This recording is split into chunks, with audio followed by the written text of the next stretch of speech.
Hello guys. तो आज हम लोग अपने पीओटी ट्रेनिंग मैथोलॉजी के लेवल सेकंड के भारत स्किल के क्वेश्चंस कंप्लीट करते हैं। लास्ट कुछ क्वेश्चंस रिमेनिंग रहे थे, वो क्वेश्चन हम लोग फिनिश कर रहे हैं। 75 तक क्वेश्चन पिछले वीडियो में कर चुके हैं। और कई बार आपको क्वालिटी की प्रॉब्लम रहे तो कुछ वीडियोज़ में आप हाई क्वालिटी में करके देखना, तो वो भी इशू आपका दूर हो जाएगा। सव्य प्रभा इज ए एग्जाम्पल ऑफ। सव्य प्रभा किस चीज़ का एग्जाम्पल है? तो सव्य प्रभा किस चीज़ का एग्जाम्पल है? ये है आपके ओपन एजुकेशन रिसोर्स का। इसका मतलब क्या होता है कि ये जो डीटीएच के अंदर जो हमारे डिश टीवी वगैरह होता है, इसमें एक चैनल चलता है जिसके थ्रू हम लोग फ्री में पढ़ाई कर सकते हैं और सारी पढ़ाई कराई जाती है, तो उसका नाम है सव्य प्रभा। तो इसका आंसर होगा ओपन एजुकेशनल रिसोर्सेज। फ्री में ये हमारे को पढ़ाई कराने के लिए चैनल अवेलेबल रहता है। नेक्स्ट क्वेश्चन है, which of the following skills should an instructor use in the pre teaching phase. एक इंस्ट्रक्टर है जो प्री टीचिंग फेज मतलब पढ़ाने से पहले क्या काम करता है, उसको उस प्री टीचिंग फेज में वो इंस्ट्रक्टर क्या यूज करता है, उसके लिए वो पूछ रहा है कि क्या होता है। तो वो होता है प्लानिंग। एक टीचर पढ़ाने से पहले प्लानिंग करता है कि उसको कौन सा टॉपिक पढ़ाना है, कितने टाइम में पढ़ाना है, कौन सी एक्टिविटी परफॉर्म करके पढ़ाना है। तो प्री टीचिंग फेज का काम होता है प्लानिंग करना। तो इसका राइट आंसर है सेकंड।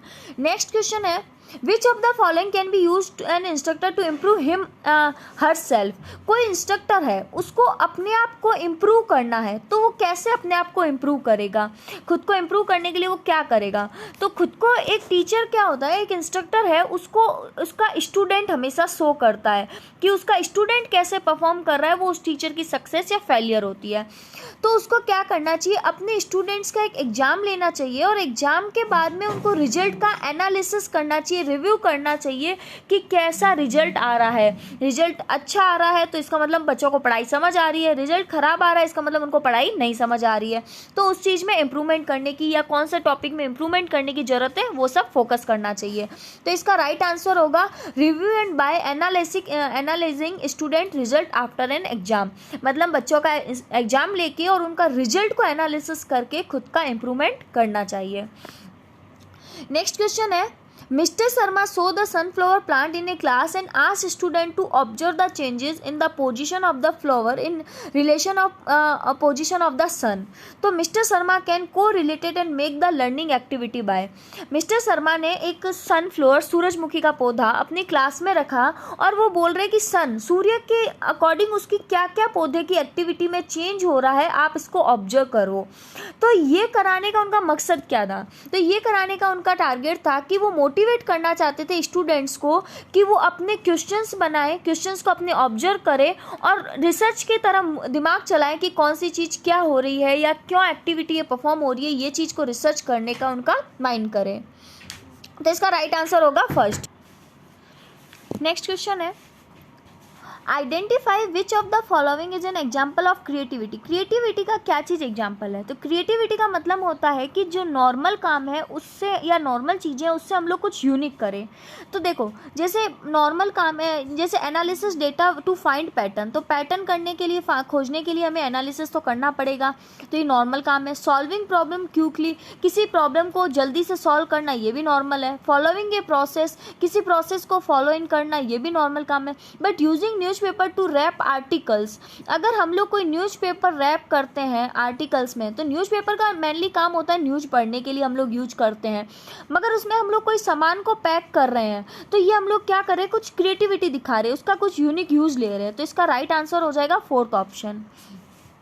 नेक्स्ट क्वेश्चन है, Anu used to a bangle to draw a circle instead of a compass, right trait does she exhibit. अगर अनु है वो चूड़ी का यूज ले रही है, बैंगल का यूज ले रही है किसी सर्कल को ड्रॉ करने के लिए, बजाय कंपास प्रकार के जो यूज करने की बजाय वो चूड़ी का यूज ले रही है, तो वो क्या चीज़ को शो कर रहा है उसका? तो देखो, अगर हम प्रकार कंपास से सर्कल ड्रॉ करते हैं तो उसका तो काम ही सर्कल ड्रॉ करना होता है, तो ये तो नॉर्मल वर्क हो गया।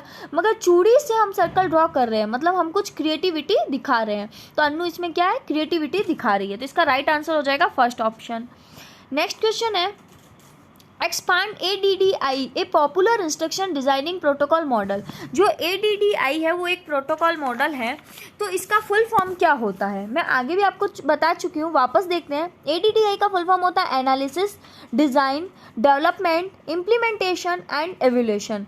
मतलब आप किसी चीज़ को एनालिसिस करोगे, आपकी क्या रिक्वायरमेंट है उसके अनुसार डिज़ाइन करोगे, उसके अनुसार डेवलप करोगे और फिर आप उसको इम्प्लीमेंट करोगे और उसके बाद उसका मूल्यांकन करोगे कि वो सही है या गलत है। तो ये होता है ADDI मॉडल की full form, analysis, design, development, implementation and evolution. Next question है which of the following should be included in a course outline.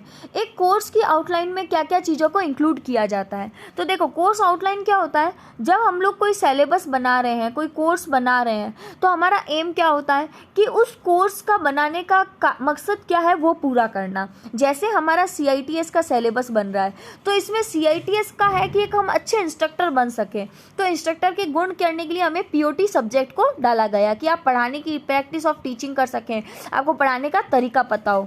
तो कोर्स का एम हमें पता होना चाहिए और उसमें क्या क्या शर्तें होती है, क्या क्या रिक्वायरमेंट्स होती है, ये हमें पता होने चाहिए। तो ये हमारे को ध्यान रखे। असेसमेंट शेड्यूल कि हम उसका एग्जाम कैसे लेंगे, कैसे उसका शेड्यूल करना है, कब लेना है, ये चीज़ें ध्यान रखना। Text book and other resources, कहाँ से हमें कौन कौन सी उसके लिए बुक्स चलानी है या फिर कौन कौन से रिसोर्सेज का यूज़ लेके हमें उसको बनाना है। तो ये सारी चीज़ें कोर्स को बनाने के लिए कंपल्सरी होती है। तो इसका राइट ऑप्शन होगा all of these. Next question है what is a 4 step method of instructor used for. 4 step method हम लोग जो इंस्ट्रक्टर यूज करता है, तो यूज करने के लिए कौन सी किस चीज़ के लिए 4 इंस्ट्रक्शन यूज करता है। तो अगर जो 4 इंस्ट्रक्शन यूज किए जाते हैं वो टीचिंग को डिलीवर करने के लिए, पढ़ाई कैसे करनी है, हमें को पढ़ाना कैसे, उसके लिए डिलीवर करने के लिए यूज किए जाते हैं। 4 इंस्ट्रक्शन कौन कौन से, प्रेजेंटेशन, हमारे कैसे प्रेजेंट करना है, उससे पहले आ जाएगा प्रिपरेशन, कैसे प्रिपेयर करते हैं, उसके बाद में प्रेजेंटेशन, एप्लीकेशन, उसका कहाँ कहाँ उपयोग है और उसका इवैल्यूएशन, हम उसका मूल्यांकन भी करेंगे सही है या नहीं। तो ये चारों जो इंस्ट्रक्शन है किस लिए यूज किए जाते हैं, टीचिंग की डिलीवरी करने के लिए, पढ़ाने के लिए कि कैसे पढ़ाना है। नेक्स्ट क्वेश्चन है when would you use the lecture method of training delivery. हम लोग कौन सा लेक्चर मेथड यूज करते हैं किसी ट्रेनिंग की डिलीवरी करने के लिए, ट्रेनिंग को देने के लिए हम लोग कौन सा मेथड यूज करते हैं।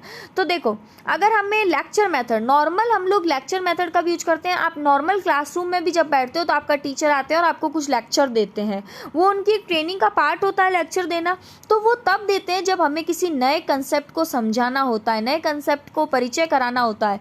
तो हम लोग क्या करते हैं, ट्रेनिंग देते हैं लेक्चर मोड में, जहाँ पर नॉर्मल टीचर बोल रहा होता है और स्टूडेंट समझ रहे होते हैं। तो न्यू कंसेप्ट को अंडरस्टैंड करने के लिए दिया जाता है। नेक्स्ट क्वेश्चन है which of the following method of teaching delivery allowed two way communication in learning. मतलब 2-वे कम्युनिकेशन कौन सा होता है जिसमें हम लोग टीचिंग का डिलीवरी करते हैं और उसमें हम लोग कुछ सीखते भी हैं। तो वो होता है डिस्कशन हमेशा 2-वे कम्युनिकेशन होता है, क्योंकि इसमें एक जना बोलता है और दूसरा वापस उसका रिस्पॉन्स करता है। तो ये डिस्कशन 2-वे मतलब 2 जनों का साथ में, 2 जनों से या 2 जनों के लिए ये दोनों तरफ से इंफॉर्मेशन आती हो, तो वो होता है 2-वे कम्युनिकेशन। लेक्चर हमेशा सिंगल का वे कम्युनिकेशन होता है, लेक्चर सिंगल वे कम्युनिकेशन होता है और डिस्कशन 2-वे कम्युनिकेशन होगा। नेक्स्ट क्वेश्चन देखते हैं 87 When the communication process said to be complete। कब कह सकते हैं कम्युनिकेशन प्रोसेस कंप्लीट हो गई है। तो जब सेंडर ट्रांसमिट द मैसेज, मतलब कम्युनिकेशन का मतलब क्या है, आपके 2 लोग हैं, ये है सेंडर और ये है रिसीवर जो मैसेज को लेने वाला है। तो सेंडर ने जब मैसेज को भेजा तब, या फिर मैसेज आपके इसके अंदर चला गया, मीडियम के अंदर चला गया, या receiver understand the message, receiver को मैसेज समझ आ गया। तो ये सारे ही प्रोसेस कम्युनिकेशन के होते हैं। तो इसमें क्या हो जाएगा, ऑल ऑफ दीज। हमने इससे पहले क्वेश्चन देखा था, उसमें लिखा था कि रिसीवर जब अंडरस्टैंड कर जाए मैसेज को तो वो, जब आपके ऑल ऑफ दीज नहीं हो तो कम्युनिकेशन कब कंप्लीट होगी, जब रिसीवर के पास आपका कंप्लीट मैसेज पहुंच जाए, रिसीवर आपके मैसेज को समझ जाए तब। और जब आपके रिसीवर ने मैसेज को समझ लिया और ऑल ऑफ द ऑप्शन है, तब हम ऑल ऑफ दीज लगाएंगे कि सेंडर के भेजने, रिसीवर के समझने तक के सारे स्टेप्स। तो नेक्स्ट क्वेश्चन हम लोग देखते हैं 88 what is the benefit of moderation, moderation के क्या क्या बेनिफिट होते हैं। तो देखो मॉडरेशन का मतलब है समानता, या फिर ये बताता है कि जो कोई एक स्टैंडर्ड है, हम लोग कोई भी चीज़ बनाते हैं, चाहे आप पढ़ाई का लेक्चर मोड बनाते हो या कुछ भी चीज़ बनाते हो, तो एक स्टैंडर्ड मेंटेन करते हो, तो उस स्टैंडर्ड को मीट किया है कि नहीं, हमारा जो असेसमेंट हो ले रहे हैं या हम कोई आइटम दे रहे हैं या कोई जजमेंट ले रहे हैं, वो हमारे इस स्टैंडर्ड को मेंटेन कर रहे हैं या नहीं, इस स्टैंडर्ड को मिल रहे हैं, मीट कर रहे हैं या नहीं। तो ये सब चीज़ किस में आ जाती है, बेनिफिट ऑफ मॉडरेशन में। तो ये क्या है, टीचर की expectations ensure consistency of teaching, मतलब टीचर की एक्सपेक्टेशंस के लिए नहीं होता, ये डिस्टेंस लर्निंग के लिए नहीं है। टीचर की expectation consistency of teaching can be use impart distance learning, तो टीचर की एक्सपेक्टेशंस का इसमें लेना देना नहीं होता। मॉडरेशन में होता है कि एक स्टैंडर्ड बनाया है, उस स्टैंडर्ड की जो एक्सपेक्टेशंस है, स्टैंडर्ड को मीट करना जरूरी होता है। तो इसका आंसर होगा none of these, fourth option. Next question है why is it is important to have a section of prescription of experiment sheet. जो हम लोग सुरक्षा के उपाय डालते हैं, हम लोग ने भी देखा होगा डेमोस्ट्रेशन और बनाए थे, तो आपने यहाँ पे जब स्टेप्स लिखे तो स्टेप्स के पास में प्रिकॉशंस लिखे थे कि ये सुरक्षा के उपाय करने हमें ज़रूरी है, सावधानी करनी ज़रूरी है।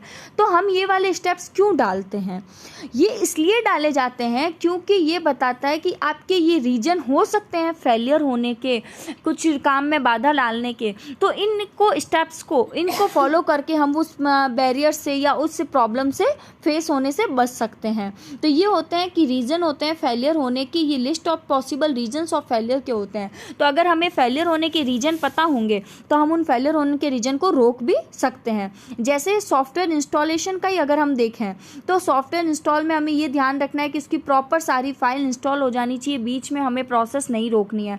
तो ये क्या हो जाएगा, उसका एक फेलियर, अगर बीच में प्रोसेस रोकते हैं तो ये उसका कोई फाइल करप्ट हो जाती है, तो ये फेलियर होने का रीज़न होता है। तो इसलिए हमें ये ध्यान रखना है कि पॉसिबल रीज़न क्या क्या होते हैं फेलियर होने के। नेक्स्ट क्वेश्चन देखते हैं हम लोग, pick the PPE to worn by student in chemistry laboratory. PPE की फुल फॉर्म होती है पर्सनल प्रोटेक्टिव इक्विपमेंट। पर्सनली की खुद की सुरक्षा के लिए जो हम इक्विपमेंट का यूज लेते हैं वो PPE कहलाते हैं। तो केमिस्ट्री लेबोरेटरी में, केमिस्ट्री की जो लैब है इसके अंदर हम क्या क्या पहनते हैं, तो इसमें हम लोग क्या पहनते हैं, लैब कोट पहनते हैं, ग्लव्स पहनते हैं क्योंकि हाथ में कोई केमिकल और नहीं लग जाए, और ग्लासेस, चश्मा लगाते हैं। तो ये तीनों चीज़ें PPE की यूज होती है, हम लोग जो केमिस्ट्री लैब में यूज करते हैं। नेक्स्ट क्वेश्चन है, if in a classroom there were more desk and chair than there were student and the board were cluttered and desk had material lying out of were not use daily, which of 5S would you apply. अगर एक classroom है जिसके अंदर बहुत सारी chair desk पड़ी है और वो आज अभी सारी चेयर डेस्क यूज में नहीं आती है और नहीं डेली यूज में भी नहीं आ रही और अभी के कल्चर की भी नहीं है, तो जो हम 5S यूज करते हैं उसमें से हमें क्या करना चाहिए, तो उसमें से हमें उनको क्या करना चाहिए, सॉर्ट कर देना चाहिए, छांट लेना चाहिए कि कौन सी हमारी काम की है तो उनको यूज करें, जो काम की नहीं है उनको हटा दें। एक्चुअली 5S होता क्या है वो देखते हैं हम लोग, पहले भी हम क्वेश्चन देख चुके हैं। 5S एक जापानी मैनेजमेंट टेक्निक है, जापान की एक मैनेजमेंट टेक्निक है, मैनेजमेंट का सिस्टम है जिसके अंदर हम लोग सॉर्ट करते हैं, मतलब छांटना, सेट इन ऑर्डर, मतलब उस चीज़ को व्यवस्थित करने का काम करते हैं। तीसरा होता है साइन, चमकाना, स्वच्छता मतलब, और चौथा होता है स्टैंडर्डाइजेशन, मतलब एक उसको माननीकरण देना कि ये स्टैंडर्डाइजेशन मेंटेन करना चाहिए, और पांचवा होता है सस्टेन। सस्टेन मतलब है अनुशासन, ये अनुशासन को फॉलो करना चाहिए। तो ये 5S यूज करते हैं हम डिफरेंट जगह उसके अकॉर्डिंग टू कंडीशन के अनुसार। तो यहाँ पे सॉर्ट करने की ज़रूरत थी कि आपको जो यूज में नहीं आ रहे उनको आप हटा दें। नेक्स्ट क्वेश्चन देखते हैं हम लोग, as per the true colour system there are 4 personality type. Colour system के अनुसार 4 पर्सनैलिटी के टाइप्स होते हैं, तो इसमें से कौन सा है जो एडवेंचर को बताता है। एडवेंचर का मतलब किसी नई चीज़ को एकदम अडॉप्ट कर लेना, साहसिक कार्य करना, ये होता है एडवेंचर। तो ये बताता है ऑरेंज टाइप को, ऑरेंज टाइप इसका राइट आंसर होगा। गोल्डन कलर किसको बताता है, लॉयल्टी को, ईमानदारी कह दो, लॉयल्टी कह दो, या किसी चीज़ को ऑर्गेनाइजेशन करना, रिस्पॉन्सिबल बनना, तो ये सारी चीज़ें गोल्डन टाइप में होती है। ग्रीन टाइप में क्या होता है, इंडिपेंडेंट होना, एनालिटिकल होना, एनालिटिकल होना, ये होते ग्रीन कलर के। ब्लू कलर किसका होता है? सिंपैथी का होता है, किसी को सिंपैथी होना या फिर इमोशनल होना, ये किसके लिए होते हैं? ब्लू कलर के लिए होते हैं। इमोशनल होना, सिंपैथी होना, ये ब्लू कलर के लिए होते हैं। और हमें एडवेंचर का पूछा, एडवेंचर होता है ऑरेंज कलर के लिए। नेक्स्ट क्वेश्चन देखते हैं हम लोग। Identify way in which a teacher can bring awareness about safety in school. एक टीचर कैसे सेफ्टी की चीज़ों को स्कूल में अवेयर करा सकता है, तो उसको क्या करना चाहिए? पुट अप सेफ्टी पोस्टर, बिल्कुल सही तरीका है कि हम अगर सेफ्टी पोस्टर लगा दें तो वो बच्चे देख के उसको सीखेंगे। Installing fire extinguisher and giving detail safety instruction, आग बुझाने का यंत्र लगा के और सेफ्टी इंस्ट्रक्शंस उसके लगाकर, ये भी सही तरीका है सेफ्टी के लिए। Keeping potential dangerous chemical and instrumental away from common reach, जो हमारे क्लीनिंग के लिए, सफाई के लिए जो केमिकल्स होते हैं या अदर किसी काम के लिए हम कोई केमिकल यूज करते हैं या कोई ऐसे सामान है जिससे नुकसान हो सकता है, चोट आ सकती है, तो ऐसी चीज़ों को कॉमन रीच से दूर रखकर और हम लोग उनको क्या कर सकते हैं? सेफ्टी के लिए रख सकते हैं। तो ये सारे तरीके होते हैं किसी चीज़ को स्कूल में सेफ्टी को अवेयर करने के लिए, all of this. Next question है, what is the virtual classroom? Virtual classroom क्या होता है? वर्चुअल क्लासरूम ऐसे आभासी क्लासरूम, तो उनको हम लोग क्या बोल सकते हैं? Online classroom. जो ऑनलाइन कंडक्ट होते हैं उन क्लासरूम को हम लोग वर्चुअल क्लासरूम बोलते हैं। नेक्स्ट क्वेश्चन है, which of these bodies was set up provide support specifically for engineering, management and pharmaceutical education in the country? ऐसी कौन सी बॉडी है या ऐसी कौन सी ऑर्गेनाइजेशन है जो बहुत ज़्यादा सपोर्ट करती है इंजीनियरिंग को, मैनेजमेंट को और फार्मास्यूटिकल एजुकेशन को? तो वो करती है AICTE। AICTE में एंट्रेंस एग्जाम देकर आप इन लाइन्स के अंदर एडमिशन ले सकते हैं। AICTE की फुल फॉर्म होती है all India council for technical education,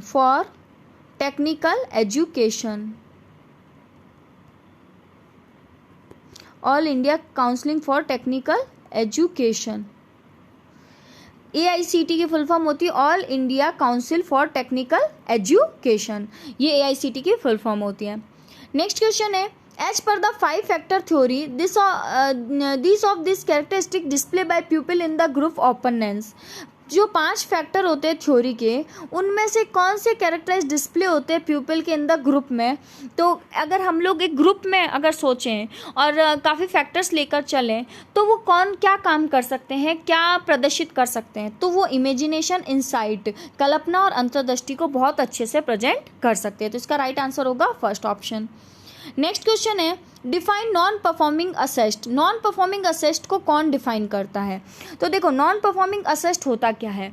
ये हो गया, देखो जो लोन लेते हैं हम लोग, और किसी ने लोन लिया और तय समय था कि इतने टाइम में आपको इसका इतना ब्याज, इतना इंटरेस्ट आपको देना है या इतनी रकम देनी है आपको या ये चीज़ देनी ही है आपको, वो उतने गिवन टाइम पीरियड के अंदर अगर नहीं चुकाया जाता है, दिए गए टाइम पीरियड में नहीं दिया जाता है, तो वो क्या हो जाता है? नॉन परफॉर्मिंग असेस्ट में आ जाता है ना। तो कैसे हो सकता है?